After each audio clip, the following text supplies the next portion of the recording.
Hello friends, welcome to my YouTube channel The Way Pass Education. So friends, এই মুহূর্তে একটা গুরুত্বপূর্ণ update তোমাদের সামনে আমি শেয়ার করছি, যেটা অলরেডি তোমরা যে মুহূর্তে আমি ভিডিওটা করছি তার থেকে মোটামুটি প্রায় 4-5 ঘন্টা আগে এর রায় চলে এসছে। তো এনআরএস নিয়ে যে রায়টা, যে সুপ্রিম কোর্টে আজকে কিন্তু এনআরএস নিয়ে মামলা ছিল, যেটা আজকে 10 তারিখ, 10ই ডিসেম্বর 2024। তো এই মুহূর্তে এনআরএস নিয়ে যে গুরুত্বপূর্ণ আপডেট সেটা আমি তোমাদের সামনে শেয়ার করব। এবং এনআরএস নিয়ে অনেকেরই কিন্তু অনেক রকম প্রশ্ন আছে, তো আমি সম্পূর্ণ কিছু জানার পর, বোঝার পর আমি যেটুকু বুঝতে পেরেছি সেটা আমি তোমাদের সামনে শেয়ার করছি। তো যারা চ্যানেলে নতুন, অবশ্যই প্রথমে বলবো চ্যানেলটি সাবস্ক্রাইব করো, বেল নোটিফিকেশান অন করো, আর সাথে সাথে ভিডিওটি লাইক করো, বন্ধুর সাথে শেয়ার অবশ্যই করো। আজ বিশেষ কিছু বলছি না, শুধুমাত্র আমি এনআরএস নিয়ে কী কী খামতি রয়েছে বা কী কী তোমরা বুঝতে পারছো না সেই সমস্ত কিছু আমি তোমাদের সামনে শেয়ার করব। তাই ভিডিওটা দয়া করে অনুরোধ করে বলবো শেষ পর্যন্ত দেখো, যারা বুঝতে পারছো না, যারা পেরে গেছো তারা অবশ্যই স্কিপ করতে পারো, কোনো আসা যায় না। ওকে, তো চলো ভিডিওটা শুরু করা যাক। দেখো, অ্যানার্স যে ভ্যালিড হলো প্রাথমিকে, এটা কিন্তু ঠিক, কিন্তু কোন প্রাথমিকে বা কবে প্রাথমিকে সেটা নিয়ে কিন্তু ডিটেলস আমি জানাবো। এবং 2022 স্টেট যেটা রয়েছে পশ্চিমবঙ্গের, এই 2022 স্টেট ইন্টারভিউ যেটা হবার আছে আর কি, সেটাতে অ্যানার্স কি বসতে পারবে, এটা নিয়ে কিন্তু তথ্য আমি তোমাদের সামনে শেয়ার করছি। ওকে, তো দেখো, যে বিষয়টা আমি তোমাদের একদম লিখে আমি প্রকাশ করছি, যে গত বছর যেটা 28শে নভেম্বর সুপ্রিম কোর্টের একটা জাজমেন্ট হয়েছিল। কি জাজমেন্ট? না, সেখানে অ্যানার্স থেকে যারা 18 মাসের অর্থাৎ 18 মান্থস এর যে ট্রেনিং করেছিলেন, সেখান থেকে দুটি বিষয় ছিল, মন দিয়ে শুনবে কিন্তু। এক, যারা অলরেডি ইন সার্ভিস, তাদের চাকরিতে বাধা না থাকলেও তারা কোনো ফ্রেশ রিক্রুটমেন্টে অংশগ্রহণ করতে পারবে না। আর দুই কী ছিল? যারা ইন সার্ভিস নন, অর্থাৎ যারা কোনো কাজে যুক্ত নন, তাদের জন্য এই ট্রেনিং অবৈধ, অর্থাৎ এই ট্রেনিং তারা ট্রেন্ড হিসেবে তারা গণ্য হবে না। যে প্রাথমিক শিক্ষক বা এনআরএস যে ট্রেন্ড, সেই ট্রেন্ড হিসেবে তারা কিন্তু গণ্য হবে না। সেই জাজমেন্টে রিভিউ পিটিশনের আজ কিন্তু একটা নতুন জাজমেন্ট হলো, অর্থাৎ পরিবর্তন হয়েছে। কী পরিবর্তন? না, সেখানে যে গত বছরের জাজমেন্ট খারিজ, সেটা কিন্তু জাজমেন্টটা সেটা কিন্তু খারিজ হলো। এবং আজ জাজমেন্টে বলা হয়েছে কি না, 10 আগস্ট 2017 তারিখটা কিন্তু মন দিয়ে একটু নোট করো। আমি কালারটা চেঞ্জ করছি, তারিখটা কিন্তু সকলে মন দিয়ে নোট করো। যে 10 আগস্ট 2017-এর মধ্যে যে সমস্ত শিক্ষক শিক্ষিকার চাকরিতে যোগদান করেছিলেন এবং এনআরএস ডিএলএড ওডিএল মোড তাদের জন্য ছিল, তারা সবাই কিন্তু পুনরায় ফ্রেশ রিক্রুটমেন্টে অংশগ্রহণ করতে পারবে। অর্থাৎ নতুন করে যদি রিক্রুটমেন্ট কোনো হয়, সেখানে কিন্তু 10 আগস্ট 2017-র মধ্যে যারা এনআরএস ডিএলএড ওডিএল মোডে ছিল, তারা কিন্তু ফ্রেশ যে কোনো রিক্রুটমেন্ট প্রাথমিক নিয়োগের ক্ষেত্রে তারা কিন্তু অগ্রাধিকার পাবে। এছাড়াও এখানে কি বলা হয়েছে, যে আজকে জাজমেন্টে যে বিরোধী পক্ষের উকিল আর্জি করেছিলেন এই অর্ডার প্রসপেক্টিভ হোক, অর্থাৎ আজকের দিন থেকে কিন্তু এটা লাগু করতে বলা হয়েছিল, কিন্তু সে আর্জিও কিন্তু খারিজ করে দেয়।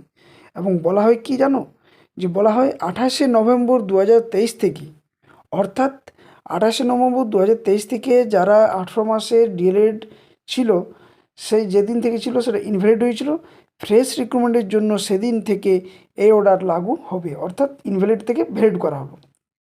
এর ফলে কী হলো না, এর ফলে এনআরএস থেকে যারা 18 মাসের ডিএলএড করেছিলেন, তারা কেউ কোনোভাবে ক্ষতিগ্রস্ত হবে না এবং তারা ভ্যালিড হিসেবে থাকবে।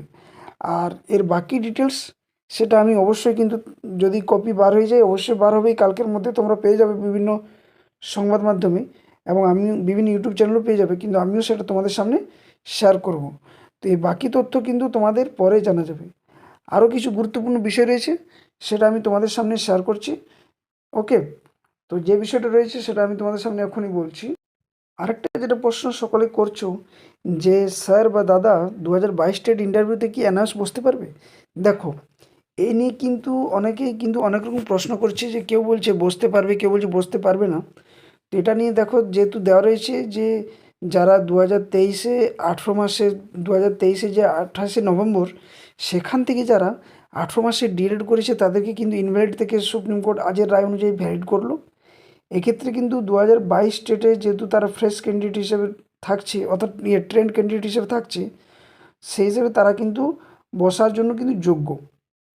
এরপর অনেকেই বলছে যে স্যার কেউ কেউ আবার রয়েছে যে অ্যানাউন্স করছে কিন্তু সেটা হয়তো সেরকমভাবে কোনো আগে প্রাইভেট স্কুলে পড়ায়নি, সেই প্রাইভেট স্কুল থেকে কোনো একটা কী বলবো তাদের যে লাইসেন্স সেই লাইসেন্স নিয়ে তারা সার্ভিস হিসেবে যুক্ত হয়ে যাচ্ছে এবং সেখান থেকে অ্যানাউন্স সার্টিফিকেট বার করে নিয়ে তারা কিন্তু 2022 স্টেট ইন্টারভিউতে যুক্ত হবে। দেখো এ নিয়ে একটা কথা বলি, আমি যে বিভিন্ন মাধ্যম থেকে জানতে পেরেছি সেখান থেকে কিন্তু তোমাদের শেয়ার করছি। 2017 অর্থাৎ 2017 যেটা রিক্রুটমেন্ট যেটা 2022-এর হয় আর কি, 2024 মার্চ মাসে যাদের নিয়োগ হয় সেখানে কিন্তু অ্যানাউন্সাররা চাকরি পেয়েছে, এমন নয় যে পায়নি। কিন্তু সেক্ষেত্রে দেখা গেছে পর্ষদ থেকে কিন্তু, আমাদের পশ্চিমবঙ্গের কথা বলছি, পর্ষদ থেকে কিন্তু সে সমস্ত ক্যান্ডিডেটকে বাদ অলরেডি দিয়ে দিয়েছে যারা এভাবে কিন্তু অসাধু উপায়ে বা অসৎ উপায়ে তারা যদি অ্যানাউন্স সার্টিফিকেট দেখিয়ে চাকরির জন্য মানে আবেদন করেছে ইন্টারভিউতে আর কি। তো সেই হিসাবে বলা যায় যে 2022-এর ক্ষেত্রেও কিন্তু এইটা প্রযোজ্য হবে। তবে হ্যাঁ, এটা শিওর যে অনেকে বলছে 10,000, কেউ বলছে 15,000, কেউ বলছে 20,000 অ্যানাউন্স রয়েছে আর কি, যারা ভ্যালিড এই রায়ের মধ্য দিয়ে। সেখানে আমি একটা কথা বলে দিচ্ছি, সংখ্যাটা যেটা সেটা তোমরা ধরে রাখতে পারো যে এখানে কিন্তু 7 থেকে কিন্তু 8, এই 7 থেকে 8,000 কিন্তু নতুন কিন্তু আরও ক্যান্ডিডেট যুক্ত হতে চলেছে 2022 ডেটে রিক্রুটমেন্টের ইন্টারভিউ বসার জন্য। তো মূল বিষয় হচ্ছে দেখো এগুলো অ্যাড হওয়া যা হওয়া সবই কিন্তু মেনে নেওয়া যায় ততদিনই যদি পর্ষদ বা সরকার যদি 2022 ডেটে যে ইন্টারভিউ তার নোটিশ খুব দ্রুত এবং সাথে সাথে পর্যাপ্ত যদি শূন্যপদ দেয়, অর্থাৎ যেটা সকলেরই দাবি যে 50,000 শূন্যপদ। তো এই 50,000 যদি শূন্যপদ যদি না দেয় বা তাড়াতাড়ি যদি ইন্টারভিউ নোটিশ না বার হয়, এটা কিন্তু আরও পরিমাণটা কিন্তু বেড়েই চলবে। এরপরে কিন্তু নেক্সট যারা 2022 স্টেট করেছে এবং যাদের ডিএলএড হয়তো এখনও কমপ্লিট হয়নি, তাদের ধরো কারো 1 বছর এখনও বাকি রয়েছে, কি 6 মাস বাকি রয়েছে, কারো ফাইনাল এক্সাম বাকি রয়েছে, কারো সার্টিফিকেট আসতে বাকি রয়েছে, তারাও কিন্তু আস্তে আস্তে আস্তে আস্তে কিন্তু ভ্যালিড হয়ে যাবে এবং এই সংখ্যাটা না জানি শেষ পর্যন্ত কিন্তু অনেক দাঁড়িয়ে যাবে। আমি নিজেও ইউটিউবে আমার চ্যানেলের মাধ্যমে বলেছিলাম যে ডিসেম্বরের মধ্যে নোটিশ আসবে। এবং দেখো এগুলো কোনো এমন নয় যে ভুয়ো খবর, তোমরাও দেখেছো বিভিন্ন সংবাদ মাধ্যমে, বিভিন্ন ইউটিউব চ্যানেলে, এবং আমিও বলেছি যে ডিসেম্বরে নোটিশ আসবে। এবং এটা কিন্তু 2022 স্টেট যারা ক্যান্ডিডেট পর্ষদে বারবার গেছে তাদেরকে এ কথাই বলা হয়েছে এবং সে অনুযায়ী বলা। কোনো আধিকারিক জন যদি কোনো কিছু বলে এর উপরে তো তুমি বলতে পারো না, এবং এর উপরেই কিন্তু ভিডিও বানানো হয় এবং সেই তথ্য তোমাদের সামনে শেয়ার করা হয়। মূল বিষয় হচ্ছে যে সরকার কবে সদিচ্ছা প্রকাশ করছে এবং কবে নাগাদ কিন্তু নোটিশ প্রকাশ করছে।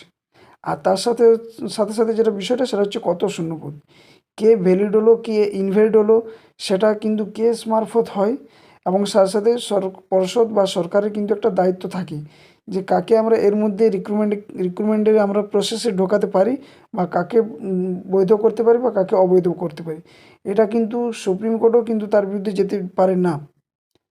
যদি কিছু একটা যদি কোনো একটা রাজ্য সরকার যদি চায় সেক্ষেত্রে, কিন্তু এই সদিচ্ছাটা সরকার আমাদের পশ্চিমবঙ্গ রাজ্য সরকারের কবে যে হবে সেটা কিন্তু বলা মুশকিল। আর এই সদিচ্ছা না থাকার জন্য আজ কিন্তু চাকরি প্রার্থীদের দিন দিন অবস্থা কিন্তু মানে খারাপের পথে একদম, এতটাই খারাপ যে চির অন্ধকারে চলে গেছে।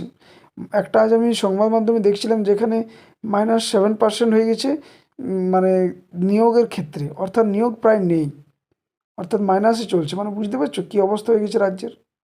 চারিদিকে কিন্তু চাকরির হাহাকার, যেমন চলছে ওবিসি মামলা, এদিকে রয়েছে পরীক্ষার ডিলে, কোনো দিকে পরীক্ষা হচ্ছে তো কোশ্চেন আউট, কোনো দিকে পরীক্ষা ফর্ম ফিল আপ হচ্ছে তো তারপরে প্রশ্ন বার হচ্ছে, প্রশ্ন লিক হচ্ছে, প্রশ্নপত্র যদি লিক না হচ্ছে তাহলে পরে দেখা যাচ্ছে প্রশ্ন অ্যান্সার কি ভুল।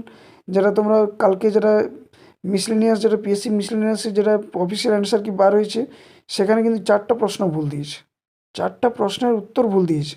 তাহলে এই ভুলগুলো কেন? তাহলে এগুলো কেস, কোর্ট, এভাবে কিন্তু কি সব চাকরি প্রার্থীরা দৌড়বে, কেস করবে, কোর্ট করবে, এই করতে করতে কিন্তু কি একটা নিয়োগ প্রক্রিয়া ডিলে।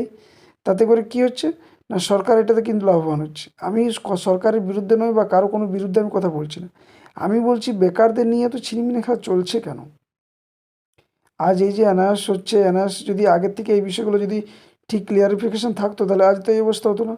সবাই কী হচ্ছে একটা আকাশ কুসুম এটা একটু পড়ছে, একটা মানে আকাশ পাতাল সমান হয়ে যাচ্ছে। সবাই হতবাক হয়ে যাচ্ছে কীভাবে অ্যানাউন্স ভ্যালিড হলো, কারণ এর আগে একটা জাজমেন্ট ছিল অলরেডি, সেই জাজমেন্ট থেকে কিন্তু দেখো পুনরায় চেঞ্জ করে জাজমেন্ট, নতুন জাজমেন্ট দেওয়া হলো। তো এগুলো কেন ঘটছে? এগুলো নিশ্চয়ই রাজ্য সরকার থেকে একটা চাপ দেওয়া হয়নি সুপ্রিম কোর্টে, বা এই জাজমেন্টের উপরে কিন্তু একটা পদক্ষেপ নেওয়া হয়নি।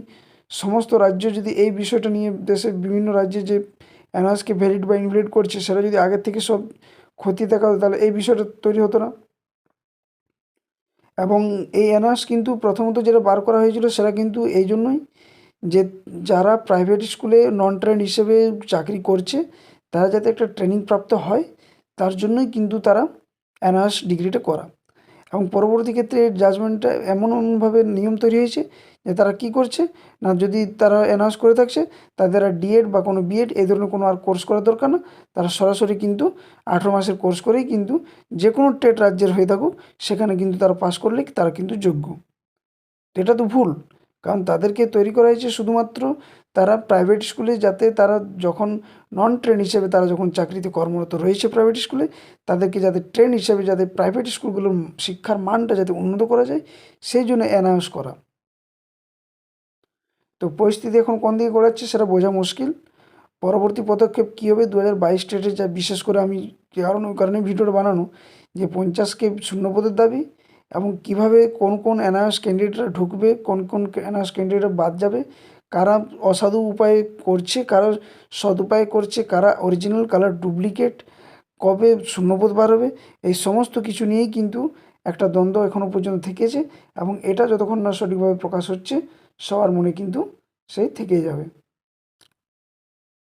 তো যাই হোক, ভিডিওটার বেশি লম্বা করছি না, মূল বিষয়টা তোমাদের সামনে তুলে ধরলাম যে 2022 স্টেটদের ক্ষেত্রে কিন্তু এনআরসিটা কিন্তু ভ্যালিড হবে, এবং এটা 7 থেকে 8 হাজার মতন তোমরা ধরে রাখো। অর্থাৎ সেখানে 52 হাজার ছিল, মানে সেটা 60 হাজার। তো 60 হাজারের মধ্যে ধরো 2022-এ যারা রিক্রুটমেন্ট, যারা প্রসেস, যারা চাকরি পেয়ে গেছে, আমি 42K ধরেছিলাম, তো পুনরায় আবার সেই 50K হয়ে গেলো। মানে বলা যায় যে তোমাদের 50K কিন্তু ভ্যাকেন্সি যদি হয় তাহলে কিন্তু এর কোনো প্রভাব পড়বে না, এবং সেটাও যদি তাড়াতাড়ি নোটিশ পাবলিশ করে তাহলে।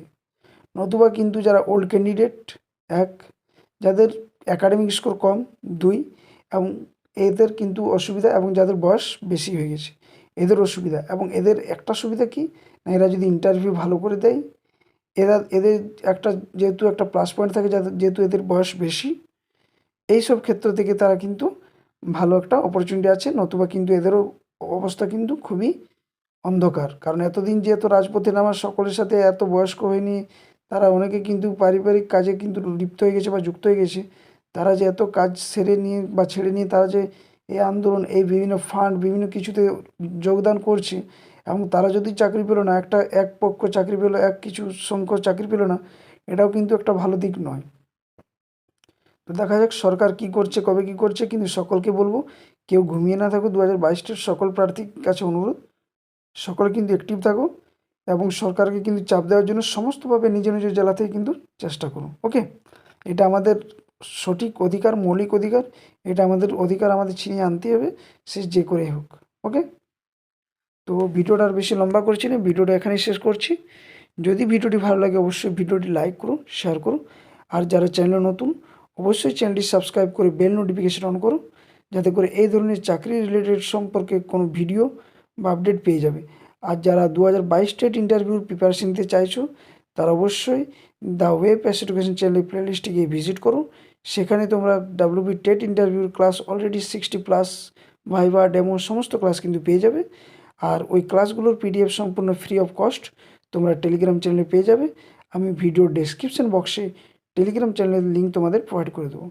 আর সাথে সাথে আমি দুটো বই তোমাদের পাবলিশ করেছিলাম, যেটা খুবই জনপ্রিয় হয়ে উঠেছে এই মুহূর্তে। একটা হচ্ছে ইন্টারভিউ রিলেটেড বই, যেটার দাম রয়েছে 125 টাকা, যেটাতে 300+ অর্থাৎ 344টার মতো পেজ রয়েছে।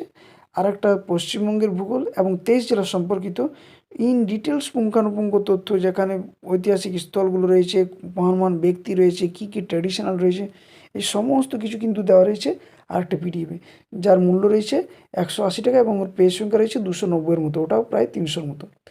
তো টেলিগ্রাম চ্যানেলে তোমরা যদি যুক্ত হও, ওখানে কিন্তু ইন ডিটেলস তথ্য পেয়ে যাবে, কোন বইগুলো কিনবে, কখন কিনবে, কী মাধ্যমে কিনবে, সমস্ত কিছু সেখানে কিন্তু প্রশ্ন করলেই উত্তর পেয়ে যাবে।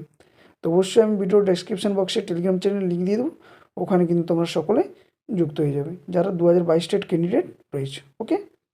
তো ভিডিওটা এখানে শেষ করছি। ধন্যবাদ। আই হোপ সকলে কিন্তু কিছুটা হলেও স্বস্তি বা উপকৃত পেলে, যদিও এটা ভালো নিউজ নয়, কিন্তু যাই হোক সমস্ত কিছু মেনে নিতেই হয় সময় মতো। তো একটু নিজেরা একটু অ্যাক্টিভ থাকো। 2022 স্টেট যেহেতু সকলে ক্যান্ডিডেট রয়েছে, এই 50,000 শূন্যপদের দাবি এবং সাথে সাথে খুব তাড়াতাড়ি যাতে দ্রুত নোটিশটা পাবলিশ করে সে জন্য অ্যাক্টিভ অবশ্যই থাকবে। সো ভিডিওটা এখানে শেষ করছি। ওকে, ধন্যবাদ।